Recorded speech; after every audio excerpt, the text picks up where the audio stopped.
Good afternoon, everybody, and thank you for attending this meeting of the Communities, Parks and Leisure Policy Committee. The meeting today is open to the public and there are no items that contain any exempt information.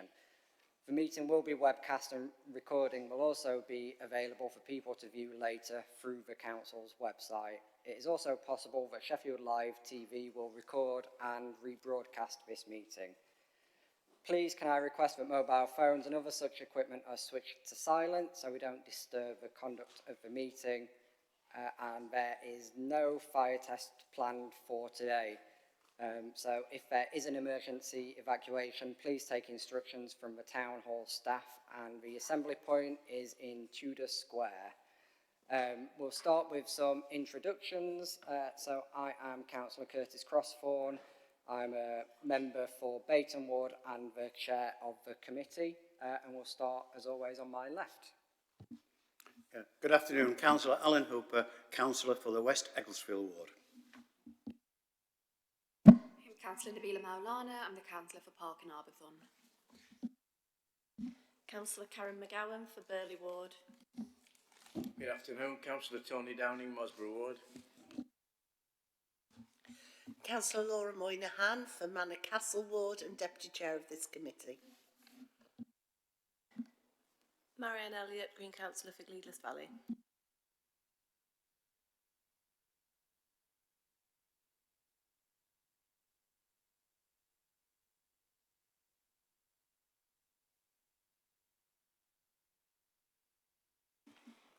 It's Councillor Brian Holmeshaw, Green Councillor for Brumhill and Sheriff Vale. Simon Clement Jones, Councillor for Beechif and Greenhill. Thank you, everybody. So that also means that we have no apologies for absence today, as far as I'm aware.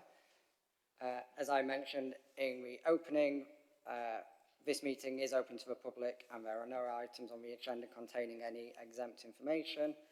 Item 3, do any members wish to declare an interest on any items of business on today's agenda? No, perfect, thank you. So on to the minutes of the previous meeting. These can be found from page 11 of the agenda report. Are we happy to approve the minutes of the Communities, Parks and Leisure Policy Committee held on the 15th of September 2025 as a true and accurate record? Oh, Councillor Elliott. Thanks, Chair. There's just something missing. 10.2, where it names the substitutes. Peter Gilbert should be there because he substituted for me. He's in the top bit where it says present, but he's just not in there at 10.2. Perfect, thank you. I'm sure we can fix that. Well spotted. Any further corrections? No. So with that in mind, are we happy to approve them? Yeah, excellent. Thank you, everybody. So on to item 5. This is public questions and petitions, and we have 30 minutes allotted for this item. We have received, I believe, 5 remit questions that that we've received, and responses have been published for those, and we've received a further 3 supplementary questions for those, and 2 people are here to ask their supplementaries. So can I first call up Mr. Hussain to ask your question, please? Which microphone are we using? This one. Thank you.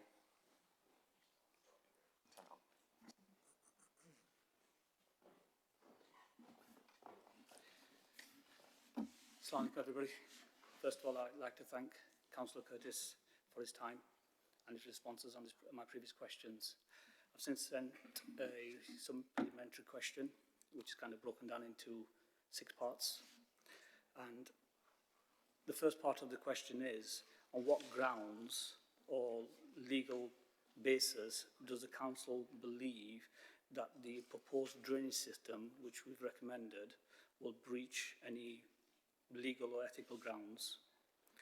And if you want to answer the question one at a time, then I'll proceed ahead. Or okay. And the second part of it is, considering that the graves are not going to be opened, and this proposed drainage system, which is we're looking at, doesn't constitute any breaches or any regulations, then why are we still trying to tiptoe around the whole subject while our communities are, you know, still breathing from their losses, but have to be acknowledged that their loved ones are buried in this contaminated water. So we go on from there that council's already installed the solution to the problem with the natural soakaway. All we're saying now here is finish the job off, i.e. put the extra surface drainage pipes into the existing areas, which will soak away the existing chambers into the same soakaway you already have installed. We're not doing anything which contravenes any environmental regulations or breaches any Home Office regulations. We are not attempting to open any chambers. So the council needs to really look at this and address this. Thank you. Thank you for your questions.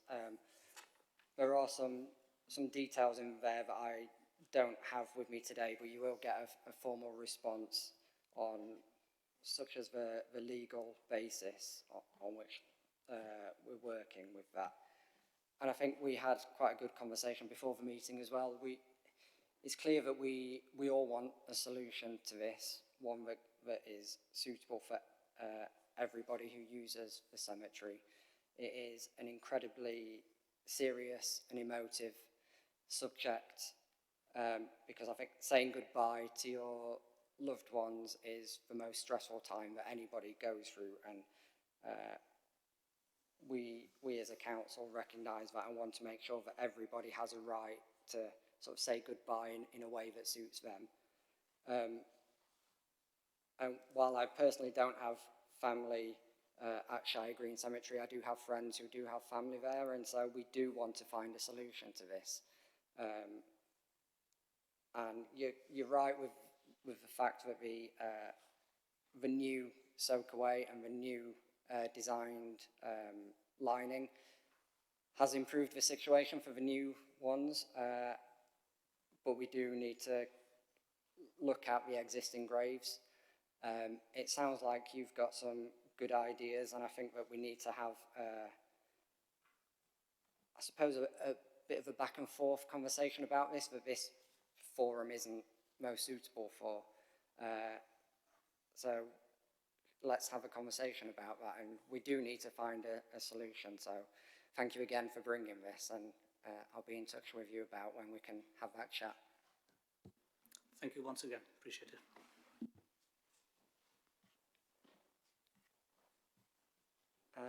And we've also received a supplementary question from Mr. Azam. Perfect. So if you press the button, it should light up. There we go. Perfect. Thank you. Thank you. Good afternoon. I think this is leading on from my initial question, and actually it might not just relate to the Muslim community, but any community at large. Yes, so I think it's here representing the Muslim community, but could be any community, yes. Yeah, it's been noted in your response that the project officer will support a review of the Muslim service provision. This review has been identified as an urgent priority, particularly given that neighbouring towns are offering significantly enhanced services compared with those currently available in Sheffield. For example, my aunt passed away in Halifax 2 weeks ago. We were unable to bury her at 6:30 in the evening, and that was with lighting and everything else. So we've moved on, you know, we don't have candles and lanterns anymore. Modern technology has been enhanced, right, to enable us to do that as well. And I think, furthermore, Sheffield's pricing structure has been highlighted as both discriminatory and unnecessarily complex, indicating for an immediate benchmarking review. I actually went on the website and had a look at it. It's almost like 4 pages long. You don't know what you're actually paying, and if people are actually trying to plan for the inevitable, how much money do they actually need? And I was astonished at Sheffield. It's almost like saying you're body shaming as well. If you're a large body, for an extra inch, you charge extra to actually dig a grave. So I think, given that, yeah, could the council please confirm whether these concerns will be addressed as a matter of urgency to clear and town-bound remedial action plans, or whether they are going to be deferred for the consideration of the proposal tenure of the project officer. Sorry, I've given some examples there as well, so hope that's appropriate. Thank you, and thank you for your question. I'm sorry for your loss as well with Jan. I believe work has already started on a pricing review for the service, and we will take all feedback with that. I think we've made good steps forward as well with the strategy, the bereavement and cemetery strategy, which will hopefully set the service up to be sustainable and successful for the next 20 years, if not longer, as well. A review is urgently needed on the pricing, and that is underway. That is one of the key things that the project officer is working on, and I believe it's coming back to committee in March, I think.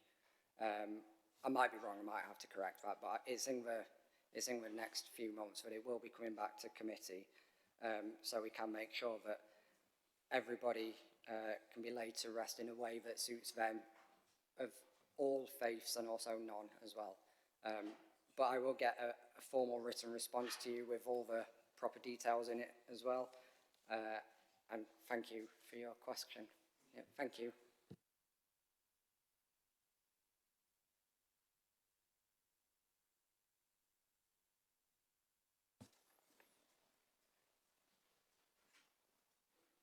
So again, thank you again for the questioners. All the formal responses to the supplementary questions will be published alongside the minutes of this meeting, including those from people not attending today's meeting.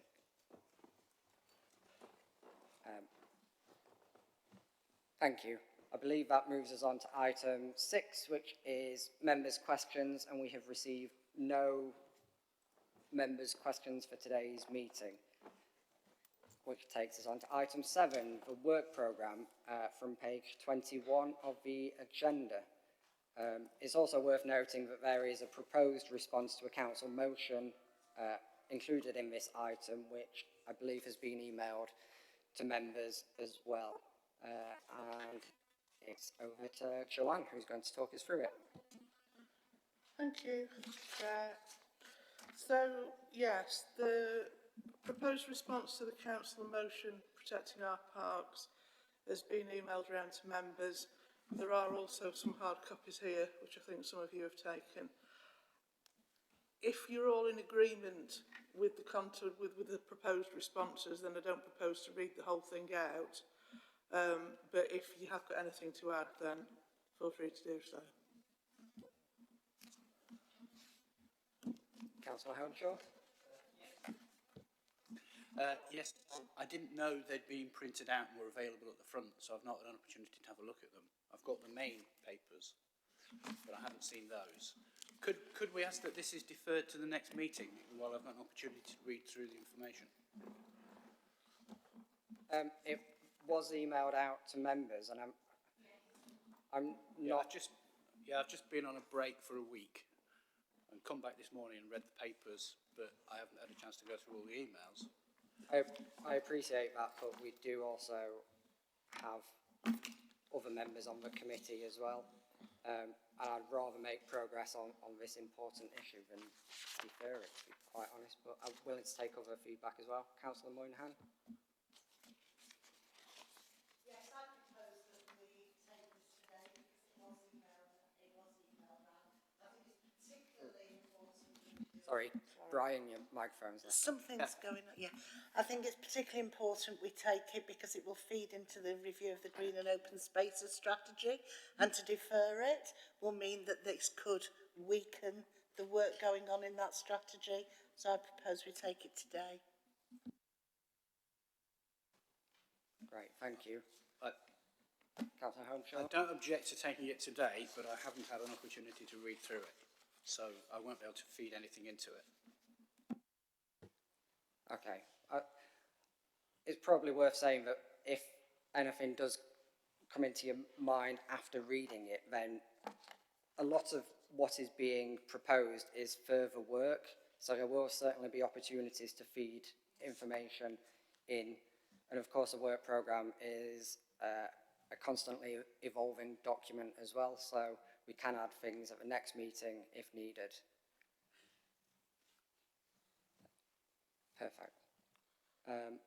So there's two recommendations, and in you approving the two recommendations, one of them is to agree any referrals, which would include this. The other recommendation is the usual one in relation to any additions to the work programme. The things worth drawing your attention to is the service offer and pricing schedule for Islamic faith burials has been moved to, as the Chair said earlier, to March, and that's to enable the newly recruited staff to take over the project. Recycling charitable donation funding arrangements has also moved to March, and as has Leisure Built's facilities strategy, and that's because there's been a delay in receiving the data that was required for the report. And we also added an update on the dog walkers code of conduct, which we heard at the last meeting, and which you requested to review.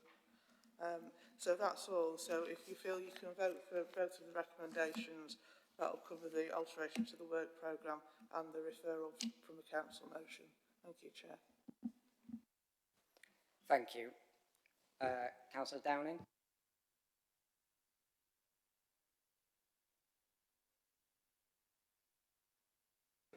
Sorry, can you turn your microphone on, please? There we go, thank you. Better? Yes, thank you, Chair.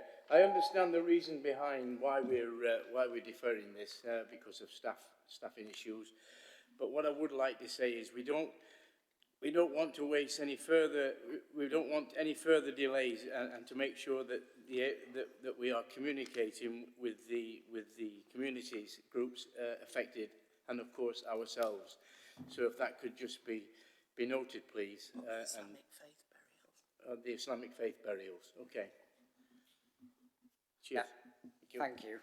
You raised a very good point, and this is just the formal decision that's being pushed to Mark, not the work. The work has already started, and yeah, it is a very important piece of work. So thank you for raising that. Councillor Elliott. Thank you. Can I just raise something? It's just a minor textual thing. So we're on the response to council motion. We've got a green and blue strategy working group, and we've worked really, really hard to make sure that that name is correct in that it's green and blue. You know, recognising the importance of the blue. There is a bit of an inconsistency in the response in that it still refers to the Green Open Spaces strategy, and I know that's what it's called currently, but I just wondered if we can reflect that in there to just ensure that it's consistent, that we're referring to the green and blue strategy. Thank you, as it will be called. Great. Oh, Lisa, yeah. Maybe when the task and finish groups completed and their outputs from that, I think we did the same with what was the bereavement strategy, and then it moved to the Crimes and Sense Services strategy, so we could do the same with the green and blue strategy, as in move from the green and open spaces references to the green and blue strategy as one of the outcomes from the task and finish group. That sounds like a good way forward to me. Perfect. So with all of that in mind, are we happy to approve the recommendations for the work programme? Agreed? Perfect. Thank you, everybody. I should say now we've got the sort of formal items at the start of the meeting done. There has been a request that we swap item 10 and 11 around, so it will go allotment, rent increase, and then the PSPO review. Are we happy to do that? Yep. Perfect, thank you. So we'll move on to item 8, which is the Communities, Parks and Leisure Forward agenda for 25-26 from the Community Services. This is from page 35 of the agenda pack, I should say, as well, and Tom Smith will be talking us through it. Tom? Thank you, Chair. Good afternoon, everyone. I'm Tom Smith, Director of Customer Experience and Communities. So you'll probably recollect at the last meeting, my colleague Lisa presented an update in terms of the forward plan for parks, leisure and library services. Because CPL oversees a number of different areas, we've split this forward plan report into those areas. And this is the report for the communities part, which I'm responsible for. In particular, it's the report for the three parts of communities, parks and leisure remit that cover community services, which are effectively community development, cohesion and migration, and community safety, including antisocial behaviour. Just really briefly to talk through the report a bit. So it sets out some of the progress that we made over the last year. Excuse me. It's probably fair to say that I think the last year within community services especially was a year of kind of consolidation and settling things down, with quite a few changes structurally within the service, and I was relatively new as well in terms of service area. But we've still managed to make some good progress. So within community development in particular, you'll be aware that this committee made a really big contribution to the development of the new community strategy and was integral in terms of shaping that, and that was signed off by Strategy and Resources Committee last month, a couple of weeks ago. We've done a huge amount of work through local area committees in terms of ward priorities and community development work, and that's included lots and lots of community events, which a number of you I know will have been involved in. Some really specific work in terms of some places and specific areas of focus, particularly around Pagehall and Grimesthorpe, and a lot of work on the ground from a community's perspective again, through the LAC teams, but also through our overall staff in ASB services and other services in the council to look to develop improvements in those areas. And we've also, this committee with officers, been working alongside Strategy and Resources Committee again to look at a new community buildings policy, which we've been working with the voluntary sector on. And again, that policy will be at Strategy and Resources later this month. From a community development perspective, a little more broadly, we still have our household support fund in place. And we've done a huge amount of work in terms of cost of living, again, working through community groups and with communities to support vulnerable people in financial hardship across the city. Large-scale campaigns in terms of citizens' advice and increasing pensions uptake over this last year, and reached 7,500 low-income households through that. And a large amount of work in terms of free school meals and working with children's services and others to support vulnerable families in that place as well. And we are progressing an independent review of cost of living, which again this committee will be consulted on as we move forward on that. In terms of cohesion and migration, huge amount of work going on actually in the background a little bit, and this will be a forward plan item which I will get to. But we do fund work to support people who are new to the city and to support their transition when they get leave to remain, so that that is as smooth as is possible. And we fund and we help with practical issues like bank accounts and GP services and things like that.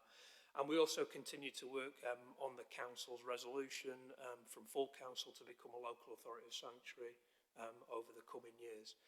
So quite a bit of work still taking place, and as I say, I'll come on to that in terms of the forward plan because that's a specific area of update, I think, as we move forward.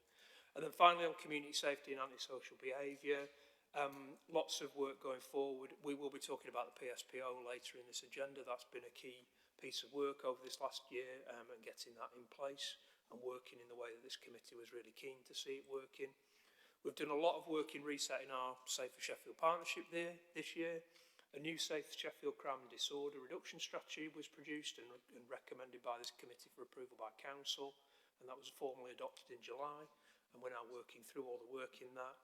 And underneath that work again, there's a large number of future items, especially things around violent crime and other things that we'll be working through. For a specific note, I guess just to say we've been delivering with the police colleagues on Clear Hall Build as well, in a very, very community-focused piece of work to look to make our communities safer going forward, and we'll be looking to expand on that approach in the years ahead as well. So underneath you will see set out under the council plan priorities, a number of areas of focus for the next year. I won't talk through these in detail, there's lots of stuff there, but you'll see broadly set out a number of items around crime reduction and Safer Sheffield, some of which I've just spoken about. a large proportion of that across into colleagues in places like children's services and supporting our safeguarding approaches in particular, and in particular what we're doing to support vulnerable young people in the city. And then a big piece of work in terms of the work that's falling out of the community strategy as well, that this committee will be heavily involved in terms of the future of community development, the future of our neighbourhood and locality governance, and a huge amount of work in terms of how we deliver on a more locality-based footprint and through co-location. So lots of exciting stuff to come, I think, as we move forward into the year ahead.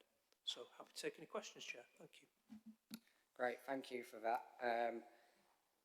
I think it's fair to say that the service has been very busy over the last few months, particularly with the community strategy. And it was really good to see that approved at Strategy and Resources, and I'm sure that our committee will see lots of work coming from that in the future. So we'll wait and see. So I saw 2 indications to speak then. I got 3. If we take a round of questions, then go back to Tom, and then we'll see if anybody's got any further questions. So Laura first. I think it's really exciting the work we're doing around communities. It's potentially transforming, well, not potentially, it should transform the way we work. I just want to ask some questions about timescales really, Tom. I know that there's clear links between the community strategy, community buildings, asset transfer, to the pathways to work and employment and skills, and to the health and well-being agenda. And it's a big job to make that all work together, and working particularly with the voluntary community, faith and social enterprise sector. I'm also aware that there's the LAC review, there's how we deliver the capacity to deliver all the community development work. I'm also aware that the Shared Prosperity Fund that's employing some staff working in the LACs on community development will end in March. So I'm just wanting to really know, when will we have, what's the process and the timescale for this coming back and making it all gel together? And if you can be a magician and tell me that, it would be greatly appreciated. Thank you. Oh, and I just want to, another thing to say, really welcome the Clear Hold Build initiative. That is targeted, and I think it's taken, again, a community development approach to delivering on the government's agenda for safer streets. So thanks for that. Right, thank you. Simon? Thank you. Mine's not really a question as such. Really just a comment on the community buildings properties. I was on the working group that did that.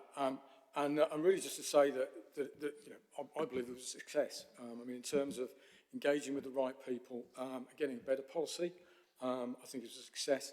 I think the issue is that a lot more time and effort is involved in the kind of usual consultation. But, you know, it was definitely a worthwhile exercise, and I think it did produce a better policy at the end of the day. So just to say that, you know, I think there's definitely lessons to be learned in terms of how to make policy in sorts of areas where it affects organisations and communities that we really need to have on board and to work with. And so really just to make the plea that, you know, as I say, I hope as a wider council we can learn the lessons from this and use it as a model going forward for these other things, because community buildings is and always has been an area that the council has struggled with, and I think this was a response to that. So I think, as I say, in the future, I think, you know, we can use this as a teachable moment. Thank you. Excellent, thank you. And Karen? Yeah, thank you. It was just about citizens' advice and the promotion and awareness that's gone around that. And just in my ward, we've got community groups that are, that are applying for grants to put on sessions within. So my S12 community pantry put on sessions with citizens' advice. And I think it's great. It just worries me about the capacity of citizens' advice. And I just want to make sure that if we're if we're doing this promotion and increasing, which is great and what we should be doing, have they got the capacity to do with the demand, really? Thanks. Excellent. So few questions there around when are all these pieces of work coming back, communities, buildings, and capacity of other organisations as well. So, Tom? Yeah, thank you, Chair. So, and thanks, Councillor Moynihan. I think, yeah, the rabbit out of a hat moment is probably yet to be here, but in terms of all the communities work. But we have a sort of a developing governance structure for a lot of this, which will start to tie it all together.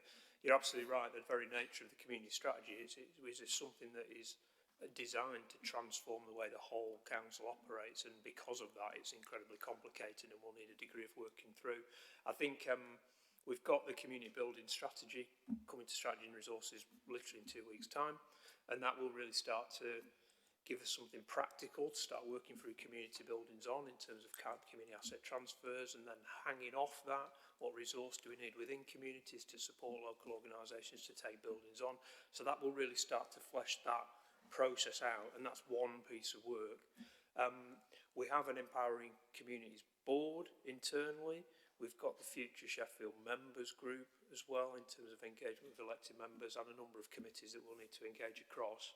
But one of the pieces of work we're doing at pace now is to really clearly set out the governance for this overall programme, so that all members can see how it fits together and all members can see how you can contribute into it. The main thing with this committee in particular, you have a huge vested interest in the community strategy because of what it is trying to do. So I fully expect this committee will be, a big part of that. I'm hoping within the next sort of couple of months we'll have a much clearer timetable in terms of how all this work will start to land. The first of which, as I say, is the communities building policy, which Councillor Clement Jones has just talked about, which will start to give us one building block to take things forward. In terms of the community buildings policy itself, I think we have used that actually as a bit of an exemplar. So that work came before some of the community strategy work, and we built upon that as part of the process for the community strategy. So we've seen that hopefully as some of the lessons learned. We know that there is a long-term piece we need to do, especially internally, to get everyone in the council in the same place as that in terms of wanting to be fully engaged in communities around policy work, and we're determined to follow that through. And then on citizens' advice, I understand that, again, partly because I think it went through Strategy and Resources Committee when the community strategy went through, that there is a new contract now in place for citizens' advice, and that's recently been reviewed, so the capacity should be there. We are undertaking a full cost of living review, though, as I outlined. And we've got somebody external from the council looking at our overall council approach to cost of living. Because it's not just the money we give to citizens' advice, we have money in other places as well, including the existing household support fund, which next year will change to something called the Crisis and Resilience Grant. And what we want to do is kind of reset our own position as a local authority and with the voluntary sector and say, what do we want to deliver almost regardless of the money? And then how do we start then to use the money that we get to deliver the thing that we want in Sheffield? So there's an opportunity, I suppose what I'm saying is to check the capacity of citizens' advice and to check that we're getting the model right. So then when we come back to it, we'll be Strategy and Resources Committee, I think, in spring, with a proposal around cost of living going forward. That'll give us a good basis, hopefully, for something sustainable into the future. Great, thank you for that. I think while that piece of work is reporting to Strategy and Resources, it sounds like this committee would probably appreciate a briefing on that. It's one of those crossover issues, isn't it? I have seen Tony indicate, does anybody else want to come in as well? No, Tony? Yeah, thank you. Can I just refer you to number 3 on the activity area focus? Given what's happened in recent months with the poor guy that got killed at the school, what are we doing? It says here, work with the Children's Safeguarding Board, Education, Children and Families Committee to support and development the harm outside the home strategy. Can you just elaborate a bit on that for me? So what is it that we can do to try and help to prevent further incidents like this happening? Thank you. So we've got the new Safer Sheffield plan, which is the big strategy, and within that we've clearly set out that violence young people's violence is an important priority for us in terms of dealing with that and looking at that. I think what we've reflected is that there are clearly some, I best describe it almost like tactical solutions in that space, but actually if we want to deal with youth crime and youth violence in the longer term, there are some big things that we need to be doing around working with young people and through the youth sector and through the voluntary sector to be really engaged and to really understanding what's driving some of that behaviour.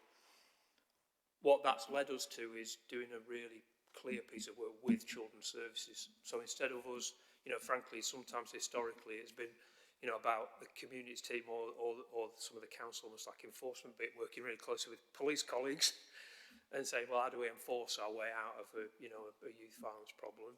Actually, what we want to do is take this back to vulnerability and safeguarding and say, no, okay, so how do we protect vulnerable young people in their communities going forward, and what do we need around that?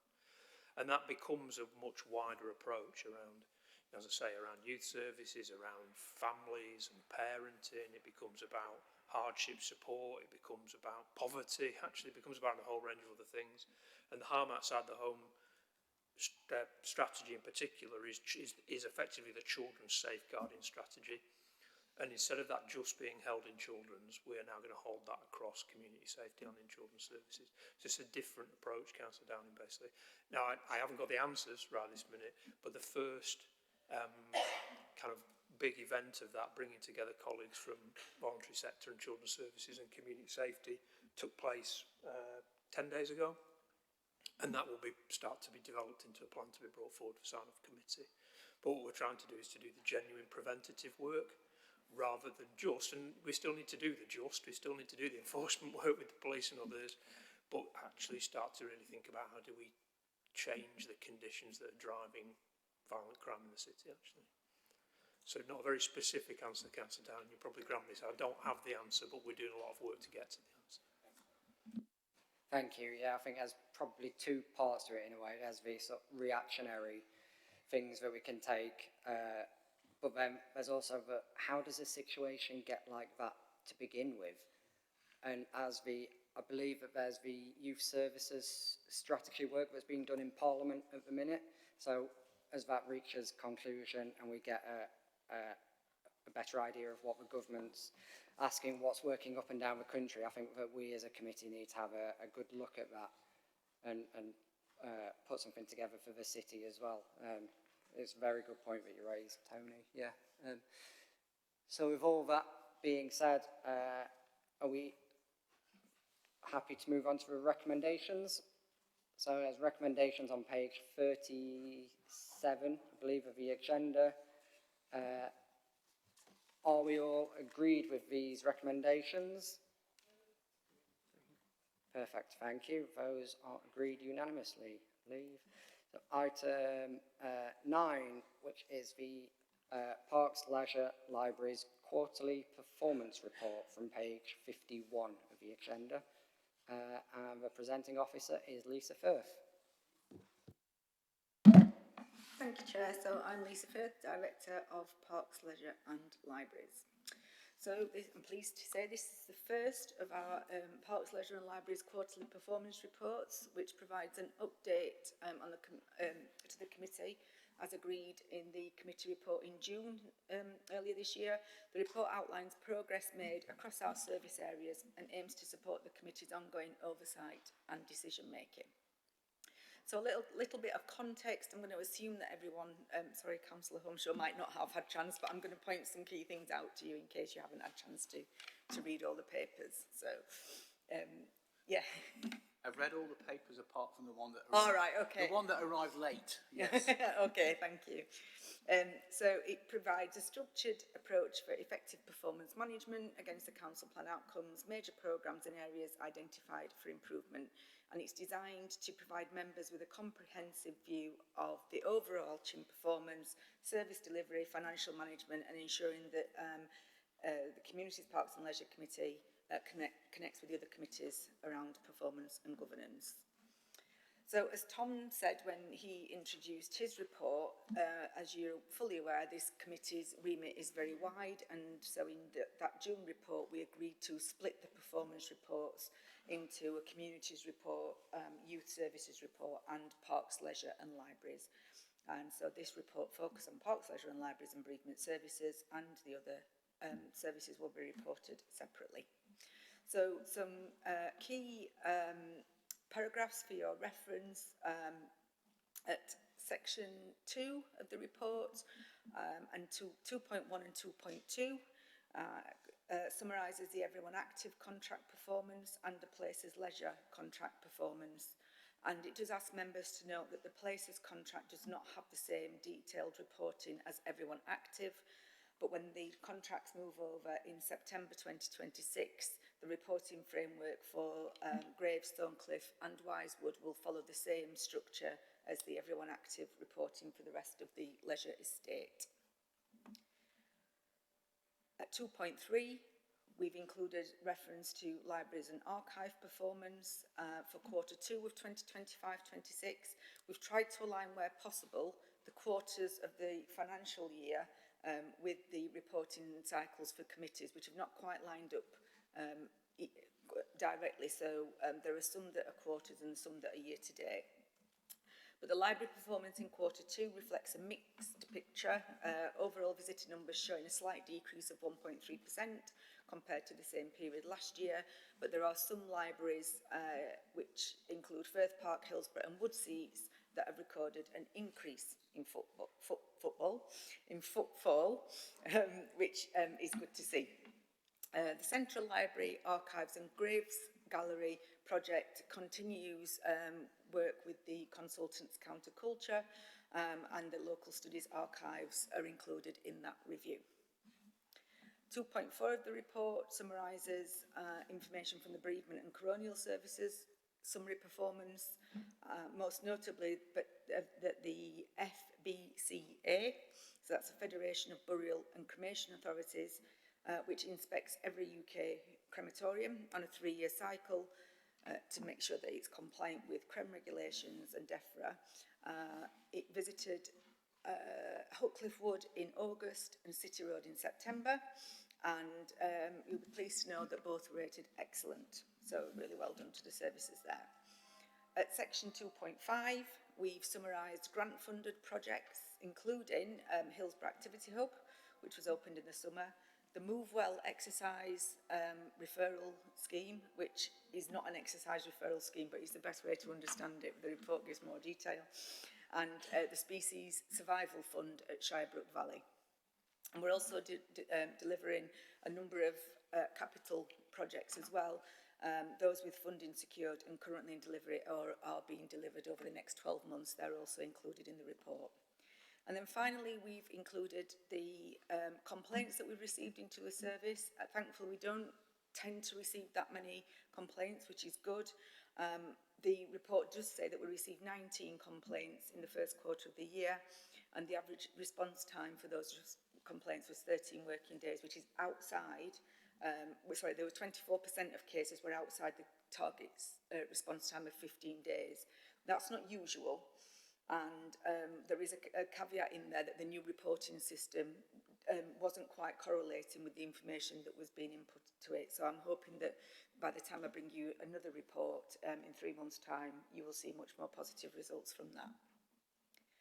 And so on to the recommendations, I would ask committee to note the progress on the quarterly performance and the service progress since June 2025. Endorse the continued use of this structured reporting framework, but also to provide feedback on any further improvements or performance monitoring that you would like to see. Thank you. Thank you for that. Quite a comprehensive report, but I was pleased to see that our mini golf results from the Hillsborough Hub were not included in the report because they were atrocious. But it was a very good trip down there. It was great to see it open and buzzing with people. Yeah. So I've seen a few hands go up. First up is Karen. Thank you. It was just feedback on the library's side, I'd like to see a list of, you know, you're saying it's number of visitors has decreased, and just to see that breakdown, including our volunteer libraries, because if they start struggling or things start happening, we need to know about it and see if we can help. So it's just nice to see a table of that. I don't need it monthly, but probably quarterly or something. So I will take that feedback. We had actually, the June report, we agreed to do an annual library summary. If that would be better quarterly, I'm going to look at Hilary to say it's possible. Is it possible to do a table quarterly? Because if it is, then we'll take that back and amend it. Just move on. Sorry. Hi, Hilary Coulson, Head of the Libraries and Archives Service. Yeah, we can do that for the council-run libraries. Volunteer-run libraries don't have the footfall counters, so therefore we don't get the stats in terms of kind of footfall that comes through there. Sorry, it was just to say, how do we know then how they're performing, and how can, you know, I've got 2 in my ward, so I just wanted to make sure that I'm supporting them and that I'm aware if issues are arising. So it's just, how do we get that communication? So the information that we do get from our volunteer libraries is around some of the book issues, so that's on our kind of like shared Sheffield catalogue. So we can certainly include that in our kind of reporting. I think the way in which we kind of support and understand performance within our volunteer libraries, we try not to be too onerous in terms of what we ask them, so we don't ask them for footfall kind of counts, but they do fill in a annual kind of survey for us, so we can certainly summarise that and bring that back to committee for you. Great, thank you. Nabila? Thank you, Chair. Thank you, Lisa, for a very comprehensive report. There were 2 things I wanted to pick up on. One was about the people with like long-term health issues, disabilities, and members of like BAME communities, for instance, seem to have a lower uptake of services with everyone active. And I was just wondering if there was any sort of like targeted initiatives, and particularly with people with disabilities, long-term illness, on how to engage with services. And the second one was about the summer programme venues. I'm really glad to see that they, you know, did go ahead despite the staffing issues. And I can see that Errington Way, which is, you know, around the corner from, well, on my patch around the corner from me, is on there. And again, I can appreciate it's probably because of staffing, but normally we get lots of notices, counsellors, we have lots of involvement, I suppose. And this year, I think I'm safe to speak for my colleagues as well, well, my ward colleagues, that we didn't actually receive anything, we didn't know what was going on. And again, I can see that there's things coming up in the October half, well, being in the October half term. Yes, I'd be really keen to go back to this kind of communication we received from, about the different programmes. Thank you, Chair. Thank you. Lisa, here. Yeah, absolutely. We now have quarterly meetings, quarterly performance meetings with everyone active. They're giving us really comprehensive information, and what they're doing is learning month on month. So I can absolutely take those points back. They are looking at initiatives and doing some analysis of take-up and cancellation of memberships as well, and then taking steps to try and address those. I will bring that up at the next meeting, but I'll also ask about the communication about the holiday programmes as well. Yeah. Thank you. And Laura? I think Nabila must have read my mind. They launched the sort of Dark Nights stuff or whatever it was, or the whatever, at Sky Edge Community Centre in my ward, and didn't even tell me about it. So the communications are really, really poor about what's happening. And they did say at the beginning that they would work with us on development, and I don't think that's happened in the way that it should. Having said that, I really do acknowledge the staffing issues they've had. But if we could get round to a better way of engagement, because I noticed they say social value delivery placed Sheffield in top national quarter, reflected on local engagement. That hasn't happened. So goodness help the rest of the country if that's a national quarter. So none of us want everyone active to fail. We want them to succeed, and we want to find ways of positively engaging with them to make it work for everybody in the community. And I want to get it sorted now before places is accrued into the everyone active. because their performance seems much better. And I'd hate that to be dragged down when they come together. So let's sort it now, and I'm sure all of us in our wards would be happy to engage with them to get a better outcome, particularly for young people, feeding back to what we mentioned, that Tony mentioned about vulnerable young people. It's really important we get this right. And just another thing on the complaint, there's nothing here that says, is there a common trend coming through in complaints? I'm interested in numbers if they're high, or the response time. I want to just get a feel of if there's something that's coming through a lot, then it's something we need to tackle. If it isn't, then it doesn't really matter.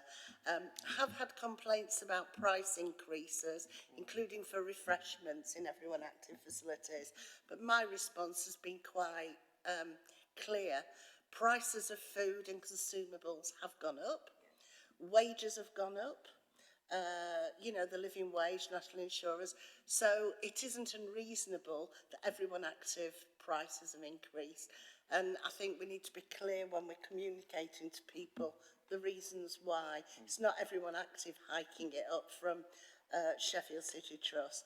It is the cost of living that has increased, that has forced them to put it up. Thank you.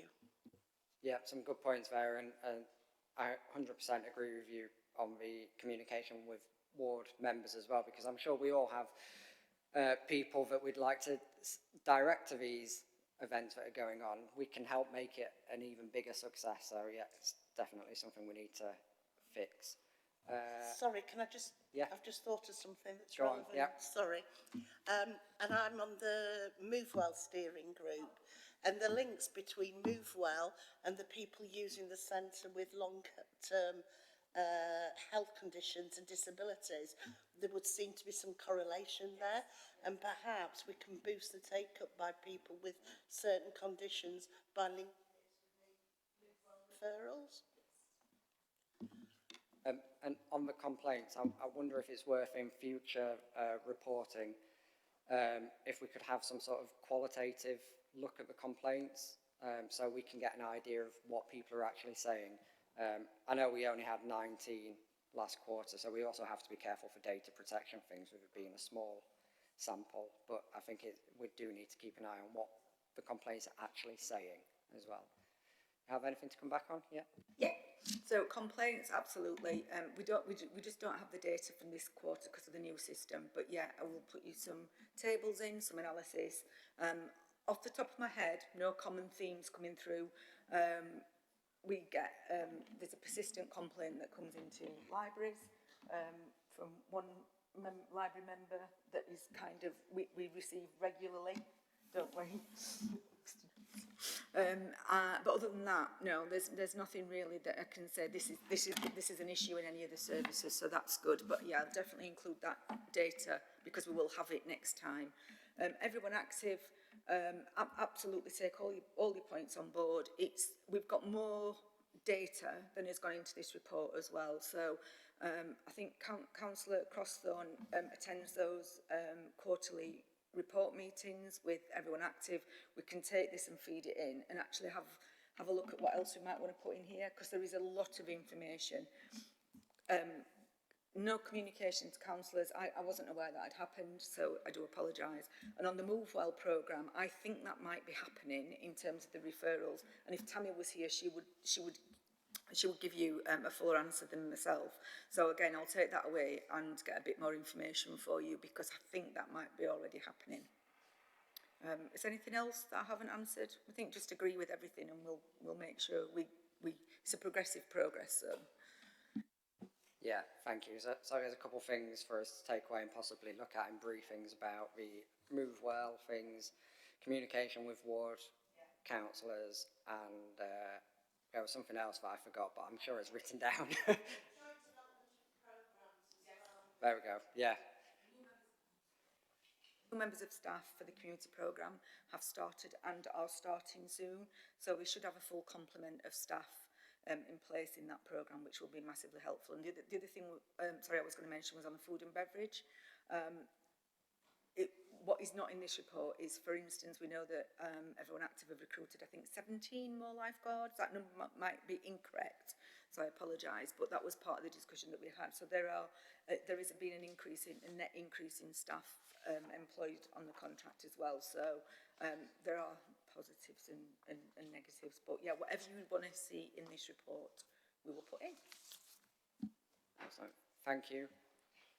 Is that an indication? Sorry. Yeah, I did have my hand up earlier. Sorry, I didn't. I wasn't sure whether to come in because it was sort of largely the same point. I did want to bring up the Active Communities programme and specifically the summer programme, and obviously really mindful, you know, the sad loss of Yuri Rennie's impacted that.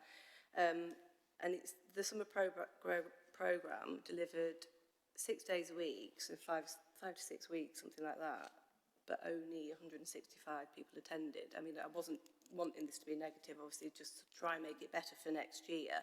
Presume that number is much lower than expected, or previous years, you don't know.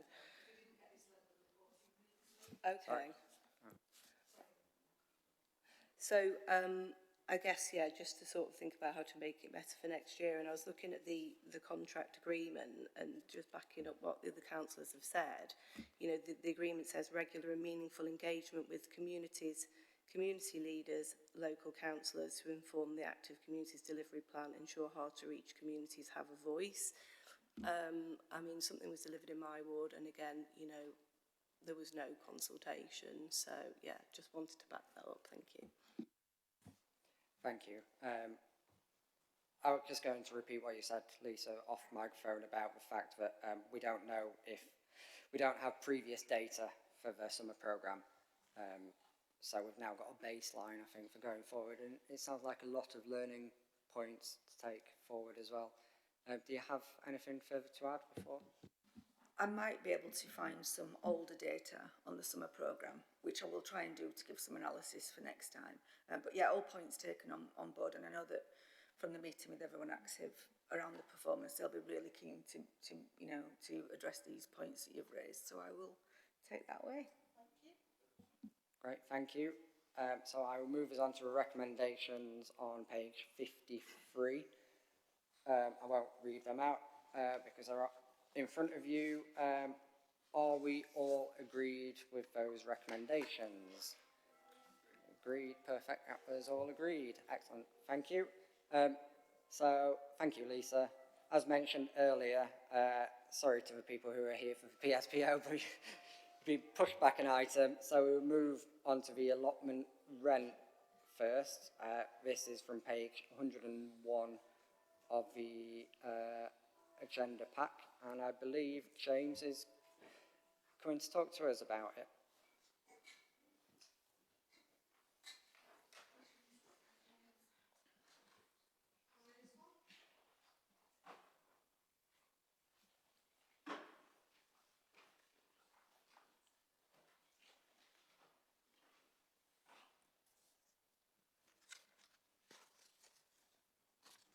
Ready whenever you are. Is that working? Yep. First of all, I'd like to introduce myself as James Musgrave, the Allotment Service Manager. And next door to me is Rowan Longhurst, the Service Manager for Countryside and Woodlands. Thank you, Chair and Councillors, for giving this opportunity to present the Allotment Service proposal for the allotment rent for the financial year 27-28. The report I present to you recommends a 5.1% increase in allotment rent and water charges for 27-28. This is to ensure the Council continues to meet its statutory duty to provide and maintain over 3,400 allotment plots across Sheffield, supporting the Council plan and the City's green and open spaces strategy. The allotment service is wholly funded from the rent we raise from our tenancies and receives very little external support. Allotment rents and charges are reviewed annually, and tenants will be given 12 months notice of the increase as required by law. Previous rent increases have been below Consumer Price Index inflation, or CPI, leading to a budget shortfall and missed opportunities for site improvements. And figure 2 in the report highlights income tracking and indicates the deficit because of those below CPI rent inflation increases. The proposal is to apply a 5.1 increase in the council's allotment rent and water charges for 27-28. The proposal has been based on a 2025 consultation in August, where the majority of tenants indicated they were willing to accept rent increases in line with CPI inflation, plus an additional 1.5%. The proposal was discussed with the Allotment Advisory Group on the 9th of October 2025 and received a number of positive comments with no objections noted. The rent increase will correspond to the ONS CPI inflation rate of 3.6% plus 1.5%, and that figure was based on June 2025. The proposal does not generate a saving to the council. The increase will help address projected income deficits and maintain service quality. Additional funds will be reinvested in the allotment service to support site maintenance, staffing and improvements. These resources help the council to maintain and enhance allotment sites as vital parts of Sheffield's green infrastructure, ensuring financial stability and continued investment in clean, safe and biodiverse food growing spaces that support climate resilience. The proposal also supports community empowerment, enabling residents to take part in nature-friendly growing practices and contribute to Sheffield's green economy. Without these increases, the service would face further reductions in site improvements and overall quality.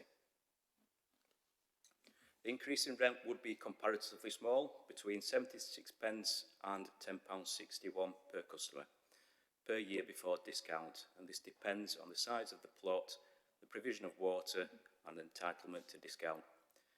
Discounts and concessions of up to 75% are already available to make allotments more affordable to those on low incomes, with disabilities or of a state age pension. Table 1 in the report summarises current annual rent and shows the proposed increases for the respective size plots. The proposal complies with statutory requirements and case law, ensuring that rents are reasonable and fair.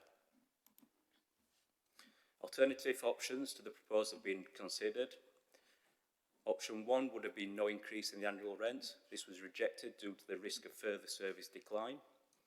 And option 2, a higher increase, would be CPI plus 3.1% to 6%. This was rejected due to affordability concerns for tenants. And to conclude, the recommendation to the Communities, Parks and Leisure Committee is to increase the rent by 5.1% in 2027-28. It takes account of the results of the 2025 consultation and protects the staff levels within the team to continue to provide support to the allotment holders and their allotments and maintain a small site improvement budget. Thank you. Any questions? Excellent. Thank you for that. I think it's fair to say that the allotment service is self-sustainable. It lives within its means, and I know it's incredibly hard to, because we set the rent 2 years in advance, and it's incredibly hard to actually manage the cost now with things in the future. So to me, this seemed like a sensible thing to do, but obviously we will open it up and let the committee decide. So I saw Karen put her hand up first. Yeah, thanks for this. And it's great that you know everybody's on board and accepts the increase and everything. I was just thinking, we in the South East we've got a group called Seeds, and I have set it up, and it's South East Environmental Development, something like that. And it's litter picking, it's orchards that we've got, it's Shirebrook Valley are on there, Bailey's Bar Bathhouse, and it's all about environment. And we had a discussion because we met at St Anne's at Woodhouse, the men's homeless hostel, for our last meeting. We meet in a different place to get to know all the different organisations, and it was really, really helpful. And they were talking about, growing things and produce and trying to get off the ground, and the likes giving them a bit of money to then use that food for the men in the hostel, etc., but also for them to learn skills to be able to move on. And they talked about allotments and whether they could possibly get an allotment, and from my understanding is there's usually waiting lists for allotments, but I don't know if that's the case. And so it was about, can we start working with developments like that? Because if there is a plot somewhere that you know about that maybe nobody wants, or this, I think it'd be ideal to sort of engage these kind of groups into that kind of thing. So it was just a request, really. Thank you. Thank you. We'll take a round of questions first. Nabila? Ignore that, that's my phone. Very similar to Karen's, really. I think I'm just using the opportunity because we're talking about allotments. Very happy to support the proposal. I suppose one of the questions I had was about the wider partnerships and building connections in the city. So I walk around hanging water allotments quite a bit. And, you know, people clearly put a lot of care and thought into the work they do and the produce they grow. There are a few plots where the produce sort of is left for weeks on end and then unfortunately rots. And it seems, you know, such a shame, especially when we're talking about the cost of living crisis and food poverty and insecurity in the city. So if there was any scope to do work with organisations like Foodworks, the organisations Karen mentioned, I'd really welcome some sort of campaign or initiative where, you know, people who enjoy the experience of growing produce on an allotment but aren't necessarily able to use all of it themselves, might then band up with some other organisations in the city and sort of see where it can be passed on. But yeah, sorry, Chair, just a bit of a cheeky request really, rather than about the rent in particular. Perfect. Over to you. Yeah. Yeah, I'll just reply to that. A lot of our societies who are sort of very similar to Friends of Groups, allotment societies help support both allotment holders and ourselves in the provision across allotments across the city. A Woodhouse allotment society link up with food growing networks, and they sort of have collections of excess produce that they share amongst the food growing networks, the food banks, etc. So the networks are there. It would be if you could get in touch with us, we can then provide that society information, and yeah, they could draw on that network and provide that extra provision. So yeah, forward those details and we'll send them on to our societies.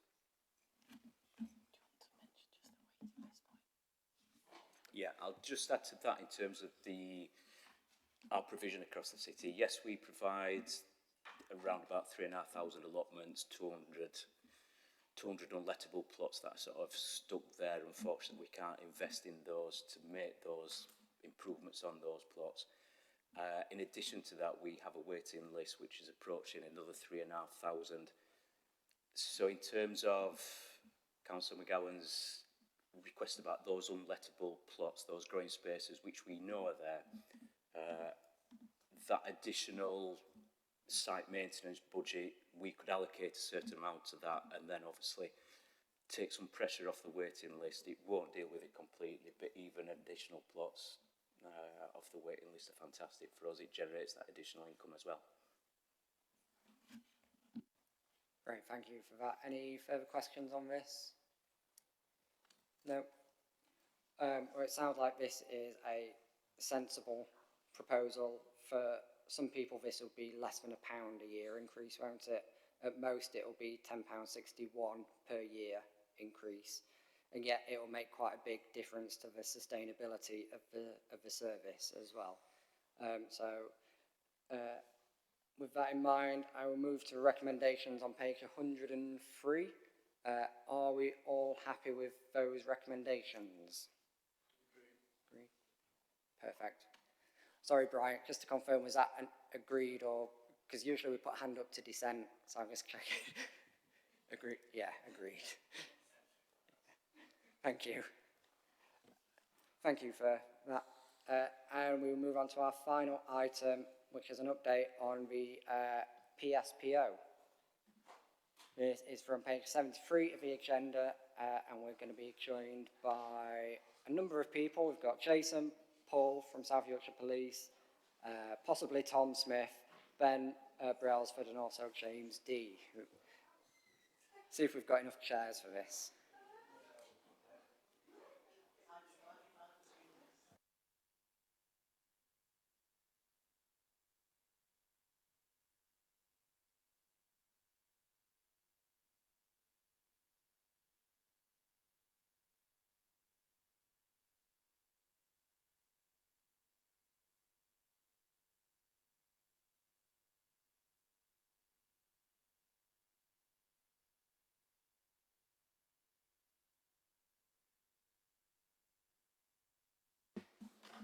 Perfect. Chair. Over to you. Yeah. Thanks, councillors. I think you all know me, but I'll introduce myself for the record. My name's Jason Siddall. I'm the head of the Safer Neighbourhood Service, and I'll let my colleagues introduce themselves. Is it this one? James, the service manager for the antisocial behaviour team. Ben Brelson, Assistant Director, Street Sea Services. And Paul Ferguson, I'm the Superintendent for Neighbourhood Policing. Thank you. Okay, what I'm proposing to do, Chair, is just go through a summary of the document. It's quite a long document, so I'm just going to summarise it for the meeting, if that's okay. So I'll just read off the script that I've got in front of me, and then we'll move on to questions. Okay, so in December 2024, the Community Sports and Leisure Policy Committee approved a Public Spaces Protection Order, or PSPO as we know it, for Sheffield City Centre to tackle antisocial behaviour. The PSPO came into effect in April 2025 with a commitment to review its impact after 6 months, which is why we're here today. The paper, or the review, draws on data, feedback from city centre organisations, South Yorkshire Police and Sheffield City Council employees. Okay, so the key findings in the report.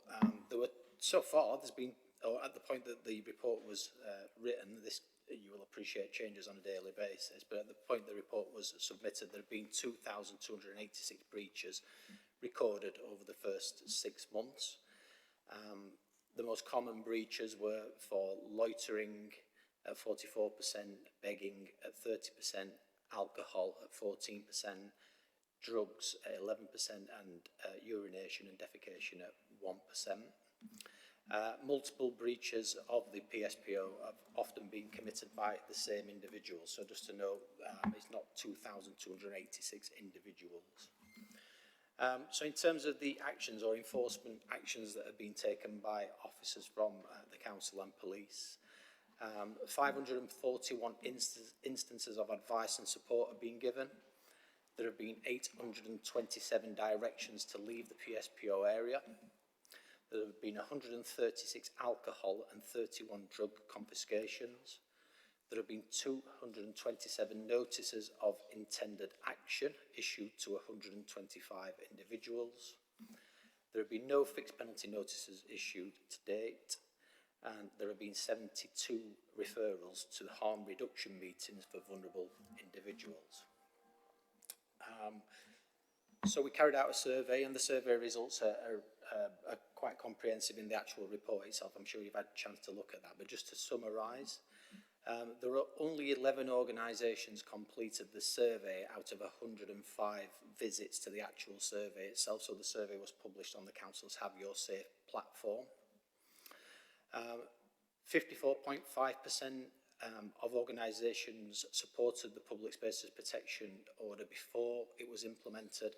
And as a result of this survey, or the survey result tells us that support has increased to 63.6% after 6 months.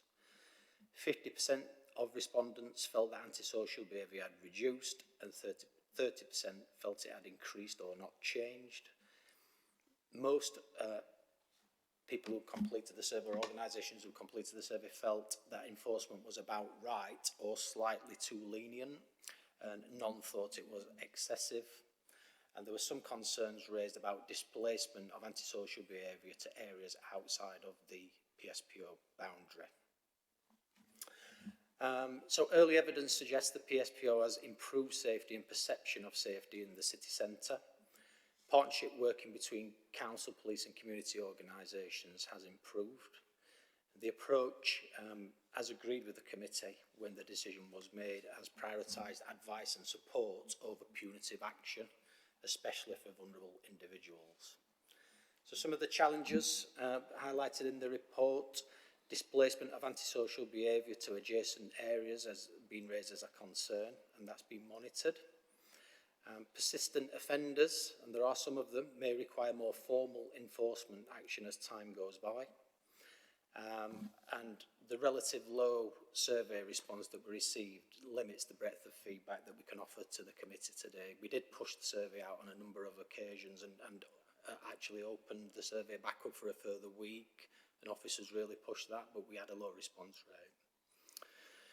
So the next steps are ongoing monitoring of antisocial behaviour trends and in particular the displacement issues that have been raised.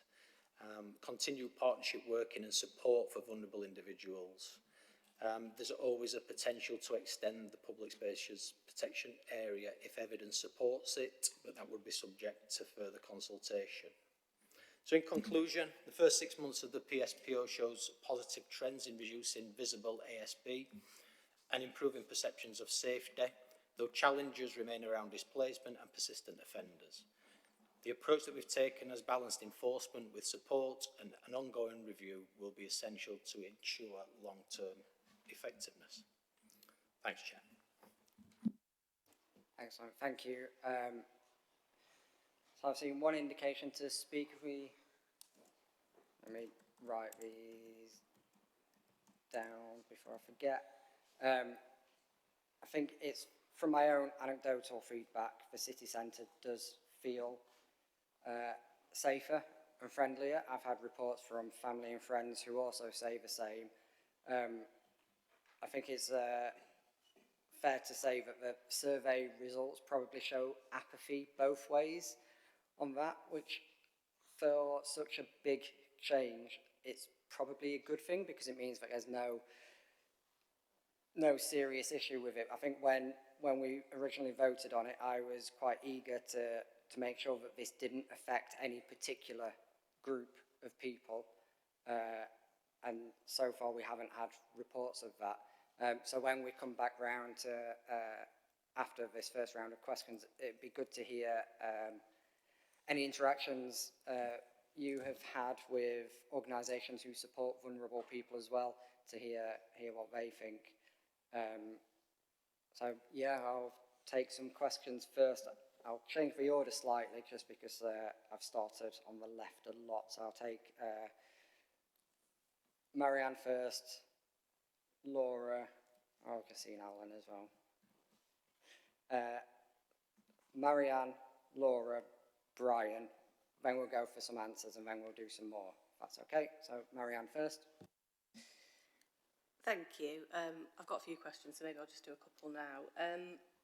In the December report, there was a reference to baseline data on the types of ASB. I haven't seen anything like that in this report. Is there any sort of hard data on the incidents in sort of inside the PSPO zone and outside it? Things like police call-outs and that sort of thing. Do you have any further questions, sorry? Or... Yeah, a few more. Shall I do them all at once? Yes, please. Okay, yeah. So on the advice and support pathway as well. So obviously we know about the enforcement pathway, that's really clear, but we still don't really know how the support pathway works in practice. So I suppose specifically, where are the individuals actually receiving support?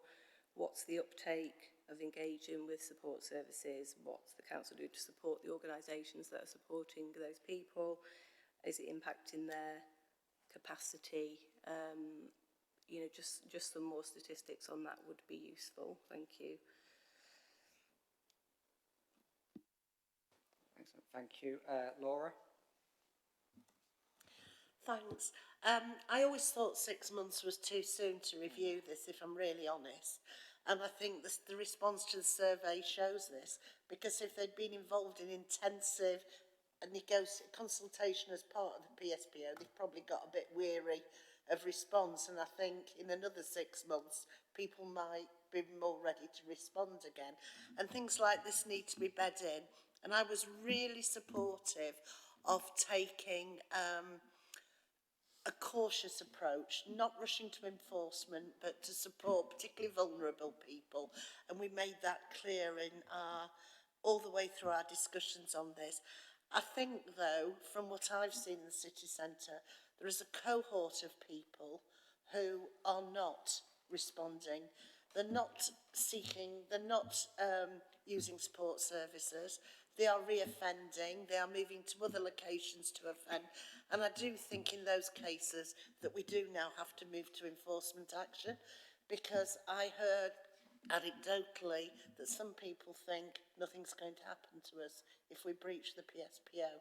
So I think we do have to have some enforcement to show that ultimately we will have to take action. Also, I share Curtis's views. My family live near Park Hill, and my sons and their partners, and particularly the women in my family, feel much safer in walking up to Lidl there past Ponds Forge. It does move about the city centre, and from what I can see, there's no direct link between. We haven't got evidence to say it's been displaced outside the city centre. Can't be always attributable to the PSPO, but I think there is anecdotal evidence of it moving around within the PSPO area. So I think we need to have a look at that and how they're moving around. And I think groups tend to move together. So move from Fitzallen Square to Howard Street, which is causing a problem for university students, in my experience. So obviously there's a lot of learning. I think it's too soon. And I know in a briefing we had, Karen raised the busking, the really loud busking and preaching.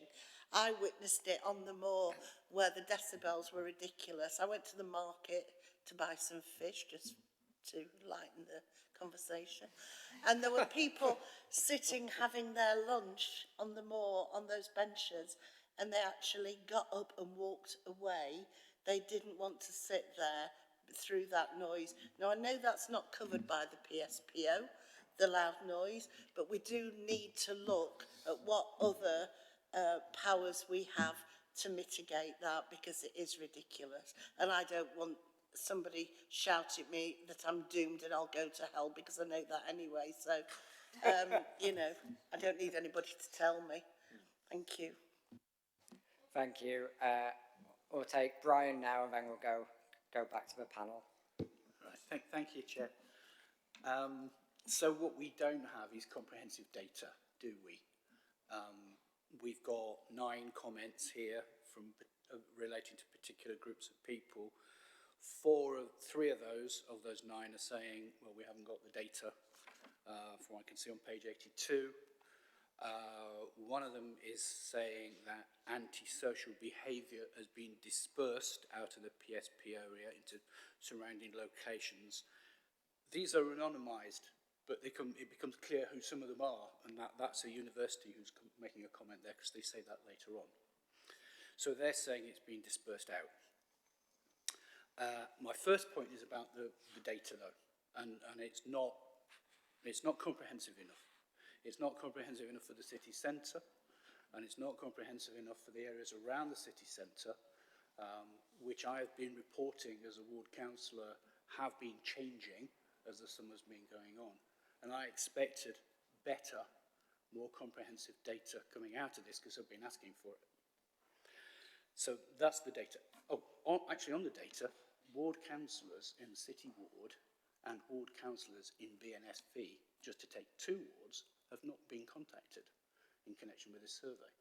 So they didn't know it was happening. And they haven't been included in it. So that's the data aspect. So the second aspect is the dispersal, which we know of in BNSV, in Broomhill and Sheriff Vale, has been happening. This evidence is coming from residents, it's coming from the ward councillors. That there's been an increase in, for example, gatherings, in people shouting during the night, and that's both within Broomhill and Sheriff Vale, in Broomhall, but it's also right on the fringes of the boundaries of the PSPO. It's those streets that are very close to it, which need to be monitored better. So, if this is creating issues elsewhere in the city, and we need better evidence for that, then it's not good for the city centre. The 6 months of the PSPO seems to have been a success and to have resulted in the city feeling safer. That's the quote. But if it's not making the city feel safer, then it's not a success. That's what I'm saying. Is data, but also dispersal. Certainly on my ward, and maybe other wards as well have been affected. Thank you for those questions. I will say, though, that you mentioned the response to the survey that said that there had been some dispersal of antisocial behaviour, but the numbers actually show that antisocial behaviour dropped from that information. And before being a councillor in Bayton, I stood in 2016 actually in Broomhill, and antisocial behaviour was an issue then, and I think it's often been an issue for these highly sort of high density areas where people live, and as students as well. We do not have data that antisocial behaviour is increased outside the city centre, and I think it would be a bit, I suppose, scaremongering to suggest that crime has increased outside the city centre. If we've got data to back it up, then great, let's talk about it, but we haven't yet, and I think that's a very important point to go on. So we'll go back to the panel to answer the questions. I believe there is something on more detail on the support pathways and the data. There's more enforcement potentially about people reoffending and how we stop them from reoffending. A question about busking as well. And then Brian's last few questions about comprehensive data and ward councillors' involvement in the survey as well. So over to you. Thank you, Chair. Thanks, councillors. Yeah, a number of questions around the data. I think just one thing that I just wanted to, I suppose, remind the committee about is that when we put the PSPO in place, or the decision was made to put it in place, it was never a solution to antisocial behaviour in the city.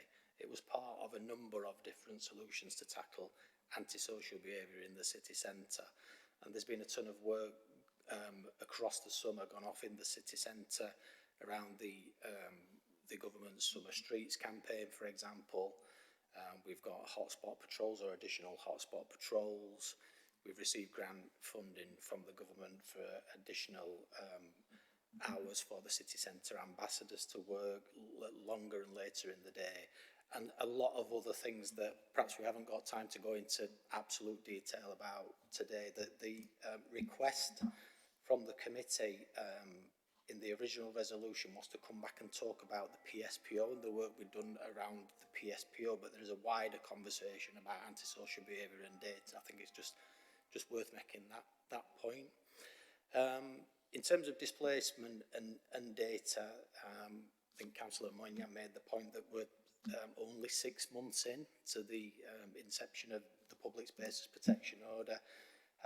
Officers had to start or doing the review, if you like, or had to start the review therefore at month 4 in order to make the timeline, gather the data, write the report and get to this meeting. So we've not had a lot of time for that data to roll through, if you like. I just thought it'd just be worth making those points. I'll hand over to Paul around the support pathway vulnerable individual question. I'll try and sort of cover Just shift my crap. Sorry, my rubbish. There we go. So thank you for that. A few points I'll try and cover it as well then. So firstly, in terms of Councillor Chair, Councillor Moynihan's comments around the feel of the city centre. I think it's really important to acknowledge that we have got our own eyes and we walk frequently through the city centre day or night. I was quite unpolice-like 2 years ago when I moved into this role, when the criticisms were coming to me, to the police around the Strait City Centre, and acknowledging there were significant problems. I think in the past we've been accused of trying to pretend there aren't problems when there are. I think we all recognise the city centre was in a significantly challenged state, which affects investment and quality of life and business and residents, and all we all saw that. So I saw that and was uncomfortable with that. I think we all were, and I see now a demonstrably different city centre than what we saw.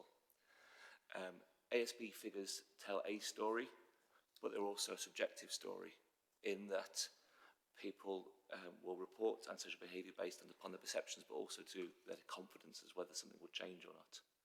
And none of us can be positive that the numbers reported actually reflect the perceptions and reality of people on the ground, so it's quite variable. In terms of displacement, none of us, and go back to echo what Jay said, none of us ever pretended this would be a golden bullet or a panacea for the problems and issues. They are deep-seated, they are complex, and they have a wicked problem. Displacement, there will be some displacement, but all the academic evidence shows that when you take such action, you disperse the problems, and that leads to dilution, so overall net reductions. The whole issue was all around that concentration, that nucleus of people coming together to feed their intoxications, people who have highly complex disadvantages and vulnerable people, but who are consuming intoxicants, committing crime, and social behaviour, a real sort of toxic mix there that took place in a very concentrated area. So that displacement and that dispersal leads to dilution. In terms of the enforcement angle that's raised, we are coming into an age of maturation now, I believe.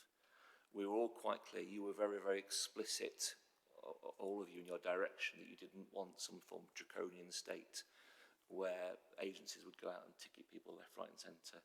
And we were equally clear as agencies to say, we don't want to do this. This isn't about giving out loads of tickets, and that will be a good performance indicator. And it was quite relevant, I think, that with the Government Southern Initiative, we were specifically asked to give more fixed penalty notices out. But we've held true to the direction from this body as to how we should do that. But as we go through that maturation cycle, we've done a lot of ask, we've done a lot of tell, we've done a lot of explain. We do need to start moving to enforcement for some of those people. But for some of those people whom we need to enforce, those problems around their nature won't go away in terms of complex life, vulnerabilities, ability to pay a fine if issued. This is not an easy solution to any of this, and they're going to go back to the point that we won't enforce our way out of this. What we need to do is that progressive pathway around bespoke treatment services, support, diversion will be the key to this. And we will not solve those challenges for people, we will reduce and we will mitigate risks. The city centre strategic plan that we've got, that is enshrined as one of our strategic priorities, has 3 objectives, and I just want to repeat those again. So number 1, for partners to focus upon the people who are at significant risk of harm due to their vulnerabilities. Through effective supportive action, reduce the harm to these people and their impact upon others. 2, to achieve a place which is protected from violence and intimidation, which feels safe to visit, work within and stay. And 3, to prevent alcohol and drug-related crime and antisocial behaviour through tackling underlying causes and dealing with the symptoms positively and progressively. So real emphasis around recognising the challenges that some of these people have, and there's lots of different types of people within this mix, but it's around protection and support and diversion with enforcement where necessary. Part of that strategic city plan is bringing together health and social care providers to give an enhanced and additional service rather than a one-size-fits-all, because it doesn't fit all. And in terms of the final point I want to make around, again, that feedback piece, I also sit on the Sheffield bid, which represents, as we know, commercial side and business people. They've got a positive perception, which isn't reflected in the survey, but overall supportive to that. And I'd signpost people to the Sheffield Tribune article, which I think is probably one of the most useful barometers of our progress, because this is real people responding off their own backs to an online report, which is very largely supportive of what's been done whilst recognising some of the difficulties. In terms of the noise, and there are 2 distinct groups in my view. There are preachers and there are buskers broadly, and some of those people are very noisy and very, very obtrusive. And that's something that's been particularly raised to me through the bid. We've already had conversations about how we can progress and work on that. My initial feeling, thought so far is having a noise level, which beneath this level is acceptable, above this level is not, which would take out, which is then fair and impartial regardless of whether you choose to play Bryan Adams or you quote from the Bible. However, you see, it's about noise level and the impact upon others. So again, about the impact, it's your right to do whatever, but it's your impact upon others that we're concerned around. And whether we can sort of develop a way of moving to turning a negative into a positive in terms of these are given places where you may, but where you will do so within these guidelines and within these agreements. Again, a simple philosophy of let's explain that how this is sensible, proportionate and rational, some enforcement behind that for those who don't. So I know I've covered a lot of ground, but hopefully I've tried to answer or at least cover quite a few points there. Thanks, Paul. Go to hell quieter. Thanks, Chair. I think there was one other point, Chair, that you raised around involvement of support agencies within the city centre in the conversations that we've been having. Paul alluded to the strategic group that we've got, or city centre group that we've got, which is an elaborate title, but in truth it's bringing together partner agencies, the police, the council and voluntary sector organisations into one space to discuss the challenges that we've got in the city centre. And Paul read out there the three main objectives or the ethos of that particular meeting. I have to say it's been, from my perspective anyway, and I think the organisations reps that attend would say the same, because I've spoken to them. It's been very positive. It's a complex, challenging area, and we can only move forward in this space if we work together with those organisations and we respect and understand the value that they bring to the table and the expertise, Chair. As I say, it's early days. One of the resolutions from the original PSPO decision is that we would form that group or something like it. That's what you asked us to do. I think it's fair to say we've made significant progress within that time, looking at how we might bring agencies together to tackle some of these issues. And I suppose it links to the things that Tom talked about earlier in the community strategy as well. So perhaps we can come back and talk to you a little bit more about that at a later day, but certainly there's been real positive conversation. Thank you. I think it's clear that for a few dozen or so people, fines just won't work. The fixed penalty notices will not work. And the support pathways will hopefully start to break down those complex needs and help us sort of unwind some of that behaviour. But for some people, fixed penalty notices will work. And I think that everyone involved is probably gaining the skills and experience to be able to sort that. I think it was Paul who said one size doesn't fit all. So I think that the officers involved will be figuring that out and how to implement and enforce better as time goes on as well. So we'll go back round for some more questions. We'll go Karen first. Thank you, and I've said on many occasions I've seen a massive difference for outside cathedrals, so it has made a difference for me personally. I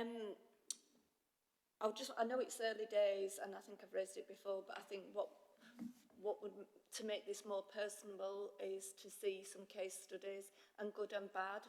So the stages that someone's gone through and the outcome where they've moved on to whatever and it's been a positive, but there are those cases that are not going to address that. And I know you can't do that yet because, like I say, it's early days, but eventually if you do follow some people through to know how many times and what they got done for, told for, and the outcome of that it didn't work and where we had to go with it would be really useful, as well as the ones that are successful and have been signposted and it's worked. Thanks. Thank you. I'm going to jump the queue a little bit as well and throw a question in the mix, which is around further reporting from this. I believe we had a brief discussion on one of our briefings about possibly rolling this into some sort of annual reporting mechanism going forward. So it'd be good to hear that. And then we'll take Alan's question now as well. Alan? Thank you, Chair. Yeah. It's come back after 6 months. I think that was requested by the committee. I think we weren't fully confident that we got it right. I believe that we have got it right. and moving forward. So it gave us chance after 6 months to change things if needed. I don't think we need that. I would ask the question, is there any surprises in the data that's been gathered? Surprises from where we were and what we were. And secondly, regarding the data, have you got the, or can you get the ages of the individuals that's offending and the times that they're offending in the day and or weekends? I'll give an example of a week last Friday when I was in town visiting the Crucible. We came out at 10:15, which is quite late finish. We went into the Tesco on Fargate. I spoke to the security guard there. He says, I said, how are you? I said, oh, fine. He said, we've just had a shoplifter. I wasn't on duty. But it was very quiet on Fargate, even though, and the performance was mainly elderly people. I didn't come out and walk down Chapel Walk. I didn't feel that was safe. I never have done in the evening. But I had to get to Queen Street. So outside the cathedral, I went down East Parade. And there were some youngsters there. They were only 14 or 15. And the cannabis there that was, you know, it was reeking. And I just wondered how staffing was late at night like that. There was two ladies that were in front of us. I was with my wife, and we got a bit of a comment because she got a can of milk, you know, and they were going, you know, having a pop. But we didn't respond. But you know, I just felt sorry for them being there late at night, you know, taking drugs. You know, they should be at home with a family or at least somewhere safe with their friends. The last time I came, probably the Crucible, there was begging outside, and it was quite aggressive begging. But it's late at night when I think the issues are. Am I right or am I wrong? And because of the data that you've gathered, have you changed the staffing profiles that you've got out? And again, it relates back to times and events. But it says it over 2,000 breaches, but I reckon when you look at the multiple breaches by an individual, because if you're loitering, you've probably had alcohol or drugs or whatever, you know, and or begging even, you know, so it's down to the, and it would be interesting to know how many individuals out of that 2,200, how many actually individuals there were. And I think, yeah, the main thing for me is actually addressing these groups, youngsters, people, and stopping them reoffending, because how many of those cases, again, were reoffending all the time? Once you stop that with the pathways and that, we've cracked it. Thank you very much. Thank you, Alan. Marianne? Oh, thank you. I just wanted to come back on one of my questions that I don't think it was fully answered with regards to the advice and support pathways, because I understand about the harm reduction pathway and how that works. But just thinking about the fact that one of the objectives of this was to sort of improve life chances. So it'd be good to know a little bit about the uptake of the engagement with support services, you know, and what council's doing to support those organisations and how it's impacting their capacity. So if we could just come back to that, that would be good. And then really just, I mean, with regard to the conversations we've had about displacement, you know, it does say in this report that displacement was identified as a possibility, and I think the concerns about displacement, you know, have become a reality. I think, you know, there might not be data, but certainly as councillors we've been receiving emails about it. You know, they've had casework in on the edge of the city, in Hillsborough, in Broome Hall we've heard, and also the incidents in the car park, which is private property, which is perhaps a consequence that wasn't thought about. So I'm just saying that is definitely real. My question was about the 827 incidences where people were directed to leave. Do we know where they've gone? Is there any sort of postcode analysis? Because I know there was talk of sort of lots of people coming from outside Sheffield. So have we got any gauge of like how many of those people have actually come from outside Sheffield? And then just one quick question about the injunctions. I think there was mention of 2 injunction applications being considered. So is the council issuing 2 injunctions? I just wondered what happened with those. Thank you. And we'll take Brian's now as well, because I think you're the last speaker. Right, thank you. Thanks, Chair. Mention was made, I think it's Paul, you said about dilution. But I mean, that might work in a sense within the city centre, but if it's a dilution across the city and into other areas, then that's not a solution in my book. Because it then spreads, you probably agree that it then spreads services more thinly, but also it then becomes more difficult to be able to monitor it. If it's spreading up, into Broom Hill, if it's spreading to Crooks Valley Park, if it's spreading on Wicklesall Road, as I've had, people get back to me and say, yes, there's increased amount of this in my area. So that's dilution. And then there's a mention was made about bringing services together. And there are two services which I'm interested in. One is public health. So has there been discussions with public health? This is for the whole panel. But also licensing, because there's at the moment there's a licensing rapid review. It's called rapid in my book. Sometimes means it's not done very well, but it's called a licensing review call for evidence, which is due in towards the middle of this week. And I wondered whether you'd actually spoken on that. Licensing has a big impact on it will have on the PSPO, but also on antisocial behaviour as well. And I wondered whether you'd actually had any discussions about that rapid review.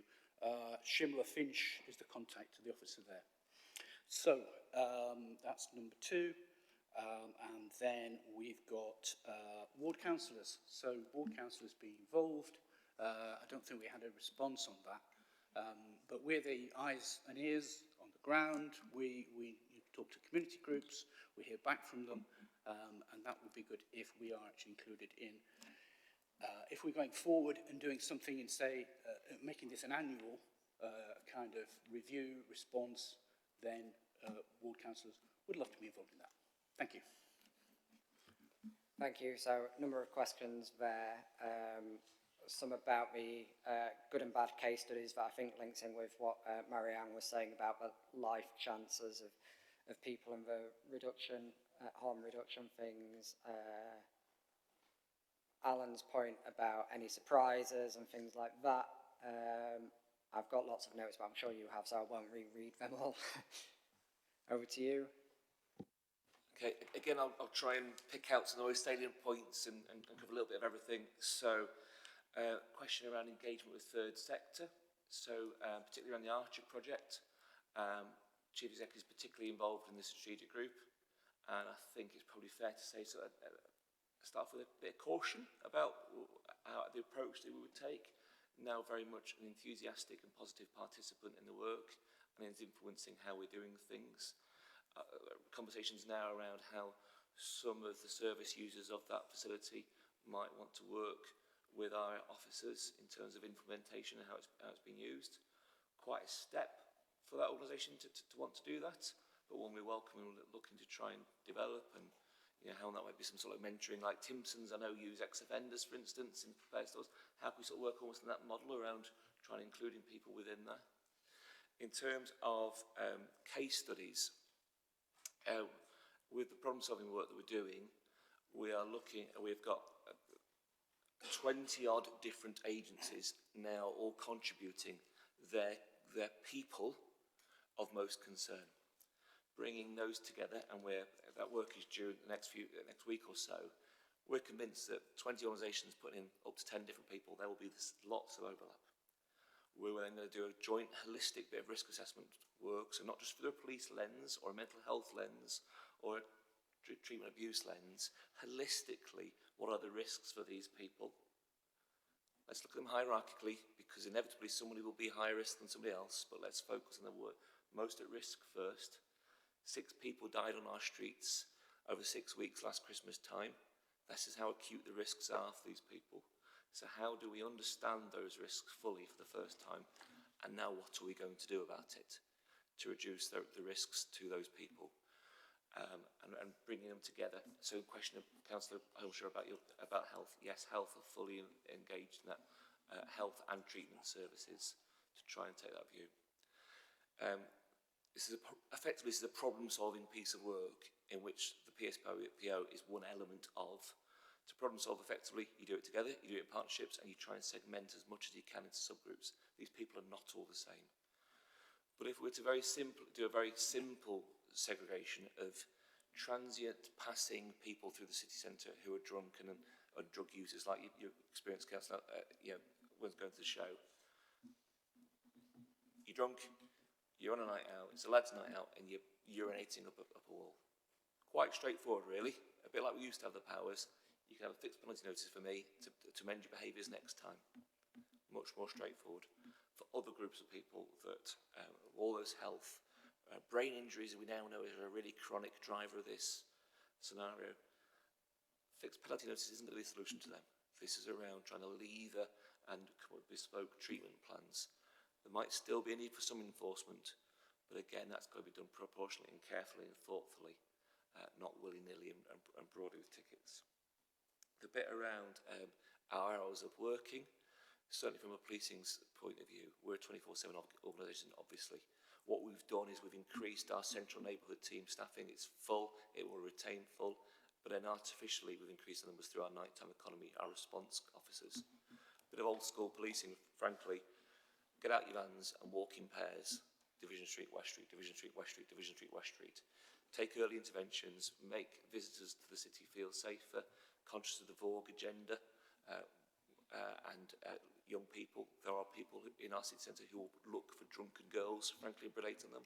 So let's get on to them and grab hold of them, look after the potential victim, grab hold of the potential offender. So trying to really increase and focus our effort there.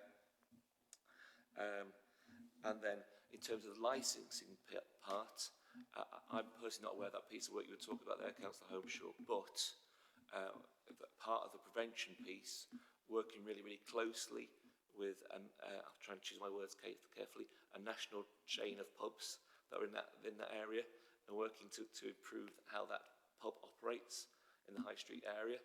And likewise, a national food retailer, about how their part to play in the antisocial behaviour that has existed on their area. We have jointly worked to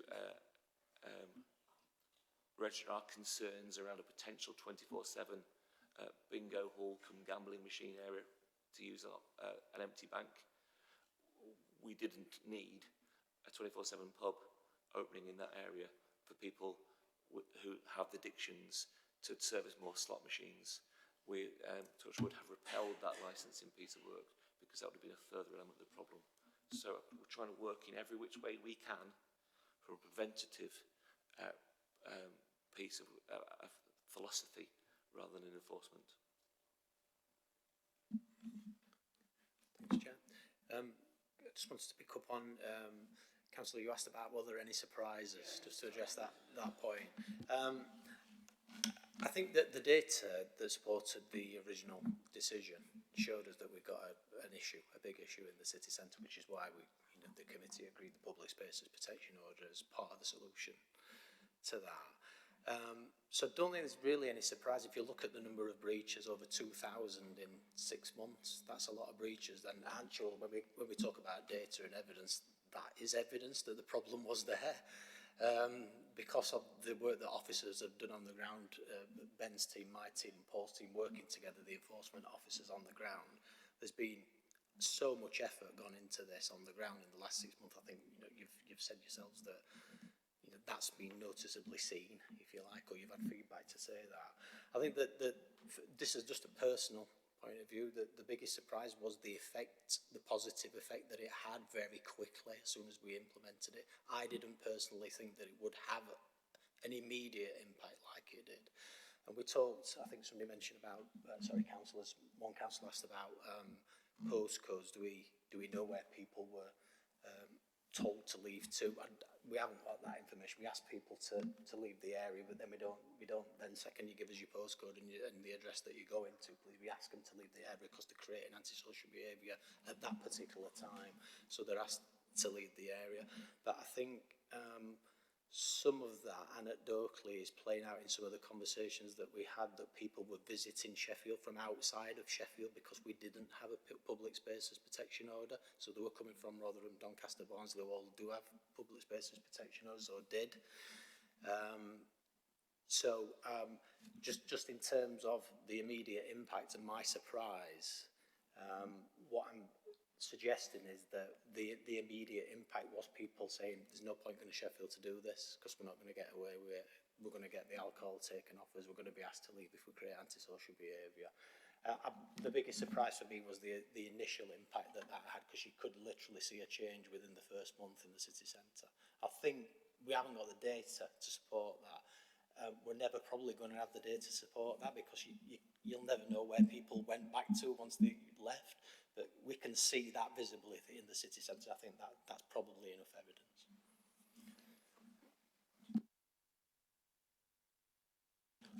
Yeah, Chair, just to pick up the question about the licensing. The licensing sits in the wider service area that I'm part of.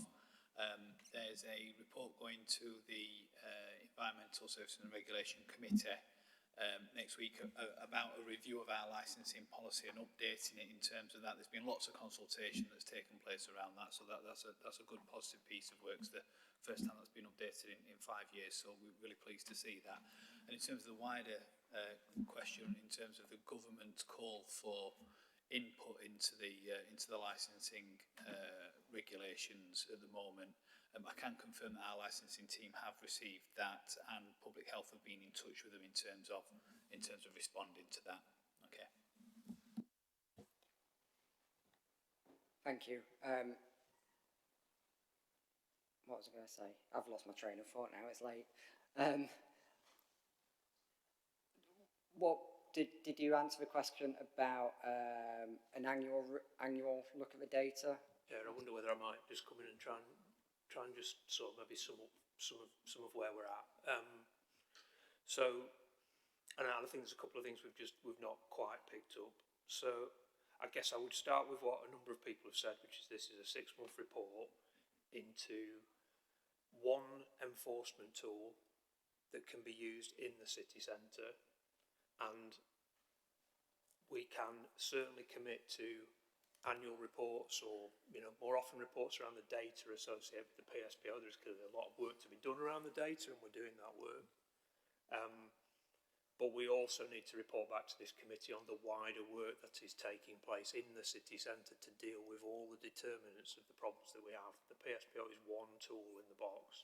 A useful tool, it would appear, from the first 6 months, but it's one tool.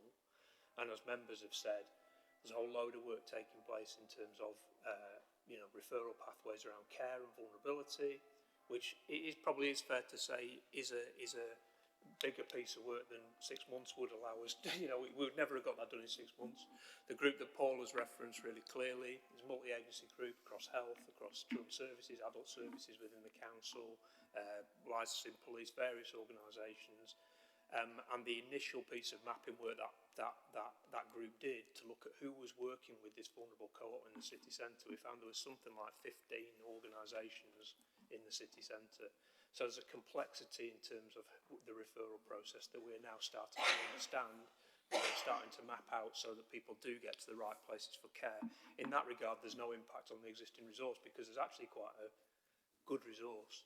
I think our first reflection is it's about coordination, about making sure people get to the right places, but there is still a job to do in that space. So I think in terms of that, I guess there's two different things. There's a reporting back and some work on the data associated specifically with the PSPO and its effectiveness. And I think into that, as councillors have said, we need to kind of not entirely think that that we clearly have feedback, and it is articulated in this report, that there may be some displacement, but the reality is what we need to do is understand that and then decide what we're going to do with it, frankly, and do with what's being fed back to us. That's an ongoing process, and we can feed that back in terms of PSPO and its impact specifically. And I think, Chair, then if it's useful on the forward plan, we think about a broader report back in terms of the city centre work that's taken place, potentially cross a number of committees, because it doesn't just affect this committee, also will affect the committee that deals with street scene and the stuff in the city centre as well. I think finally the only other thing I don't think we've addressed was the kind of question of busking and preachment. Paul spoke to a little bit, but just to say that again, we are doing a piece of work in that space. What we've kind of got to be a bit cautious of is two or three things, I suppose. One is, if we implement new powers, we have to determine that there isn't already an existing power to deal with that behaviour. We have powers in terms of noise nuisance. We already have those powers. We need to make sure. If they don't work, we might need to think of something else. But we do have some powers in that regard. And we also need to determine that we're not going to end up with some unforeseen consequences of saying, well, we're going to ban a certain thing, a certain activity, and that then means we can't do other things we actually want to do in the city centre from a cultural and entertainment perspective, because then we do get linked into the licensing process and other stuff. So we need to do a piece of work. That piece of work is taking place. We'll be reporting back on that in due course, and we've got all the advice and all the legal position on that. So hopefully that covers everything, Chair. Yeah, thank you. I think we'll draw this to a close. So takeaways from this really are that there will be an ongoing piece of work around looking at the longer term impacts of this going forward. It's incredibly hard to get relevant data because the city centre changes, the city changes, new venues open, there's new pubs, so it's very hard to get like for like antisocial behaviour data on that, and we do need to monitor if there is any serious issues with displacement, and that there will be cross-committee work with Environmental Services Regulation Committee, particularly around the noise issue as well. So we'll be working on that across the council, and we'll bring that forward in the future. So with all of that being said, we'll move to recommendations on page 75.